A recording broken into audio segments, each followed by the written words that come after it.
नावानं सदा बोंबलणाऱ्या त्या सदावर्तेला आणि मराठ्यांच्या आडवी लक्ष्मण रेषा आखलेल्या त्या जातीवाद्याला कळावं की मराठा कुठल्याही प्रकारे जातीवाद करण्यासाठी रस्त्यावर उतरलेला नाही, तर मराठा स्वतःच्या जातीच्या उद्धारासाठी रस्त्यावरती उतरलाय। आणि महाराष्ट्राच्या जडणघडणीमध्ये मराठ्यांचं फार मोठं योगदान आहे, आम्हाला निश्चितपणे मान्य करावं लागेल। आमच्या काही मराठा बांधवांच्या कुणबी नोंदी रद्द केल्या, आणि रद्द कोणी केल्या जरा नाव सांगा? बावनकुळे। मी तुम्हाला एक ऑडिओ ऐकवतो। जरांगे पाटील साहेब त्या ठिकाणी बावनकुळेचा उल्लेख करताना बावनकुळे असं म्हटले, किती वेळा म्हटले? एकदा म्हटले। आणि मनोज दादांवर टीका करताना हा बहादर किती वेळा बावनकुळ्या म्हणतो। आता जरा नीट ऐका, याची सुरुवात कशी आहे बघा, जातीवाद कोण करतोय बघा।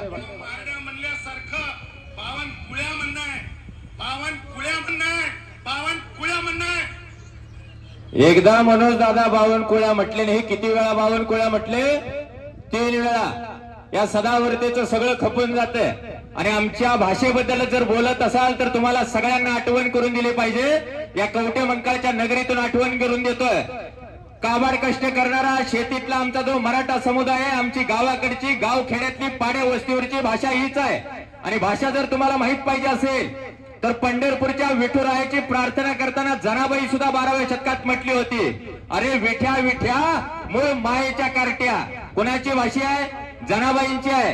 ती विठ्ठलाची प्रार्थना करते।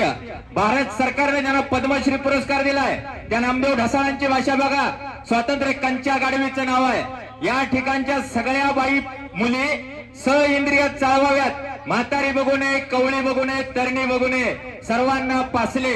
तुमची संस्कृती त्यांची आहे, लक्षात ठेवा। तुकोबारायांच्या कित्येक अभंगांमध्ये